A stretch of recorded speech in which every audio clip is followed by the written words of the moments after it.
एक भक्त हुई भारत में, दक्षिण भारत में, साउथ इंडिया में। तो एक बार बहुत सारे संतों की टोली जा रही थी, हरि नाम संकीर्तन करते हुए जा रहे थे। तभी एक नगर पड़ा और उस नगर में उन्होंने सोचा कोई ऐसा स्थान मिले जहां रात में हम लोग रुक करके अपना भोजन पानी बना लें, अपने ठाकुर जी की सेवा कर लें। तभी उनको एक बहुत सुंदर घर दिखाई दिया और उस घर के बाहर बगीचे में बहुत सुंदर सुंदर पुष्प आदि सब लगे थे। तो प्राचीन भारत में अगर संत महात्मा ऐसे चलते फिरते गांव में कहीं रुक जाएं किसी के घर के बाहर, तो कोई रोकता नहीं था, बल्कि घर वाले सेवा और करते थे कि संत आए हैं भैया। तो एक घर के बाहर सब संतों ने अपना धूना जमा लिया, वहीं बैठ करके टिक्कर बनाने लगे, अपने ठाकुर की सेवा करने लगे। तो घर जिसका था उस महिला ने ऊपर से झांक करके देखा,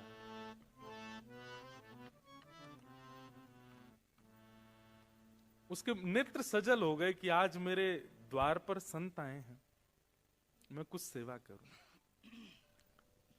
निकल करके बाहर आई, संतों को प्रणाम करने लगी। महाराज जी आपको कोई जरूरत हो, कोई पात्र चाहिए हो, कुछ भी सामग्री मुझे आज्ञा करें। तो संतों ने कहा कि भाई देखो ऐसे तो सेवा करते हैं, चलो तुम एक काम करो, सबके लिए कुछ पात्र ले आओ, कुछ दोने ले आओ, कुछ ऐसे। तो उसके घर से जो जो सेवा हो सकती थी वो लेकर के आने लगी, सबको देने लगी। नमक कम पड़ गया तो नमक मंगा लिया। संत बना अपने आप ही रहे थे, बस वो सेवा कर रही थी। रात भर संतों का सत्संग चला, बैठ करके सुनती रही।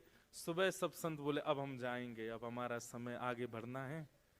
तो दौड़ करके गई और दौड़ करके जाके उसने सुंदर एक दक्षिणा देते हैं ना महापुरुषों को, सुंदर बहुत अद्भुत कुछ दक्षिणा और कुछ सामग्रियां लाई और ला करके संतों के सन्मुख पधरा दिया। अब तो नहीं होता ऐसा, पर प्राचीन काल में संतों का ऐसा नियम होता था कि वे दक्षिणा देने वाले से पूछते जरूर थे, ये दक्षिणा कमाने का जरिया क्या है तुम्हारा, ये जो धन हमको दे रहे हो ये आता कैसे है, तुम्हारा काम क्या है, व्यापार क्या है, करते क्या हो। अब तो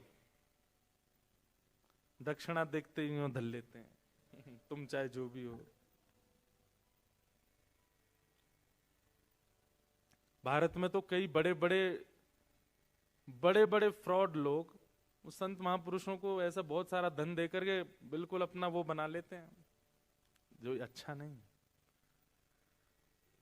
तो संत ने पूछा कि बिटिया इतनी सामग्री तुम सोना चांदी और जाने क्या क्या ये परात में लेकर के आई हो, ठीक है हम स्वीकार करेंगे, पर हमारा नियम है, गुरु आज्ञा है, इन सब को प्राप्त करने का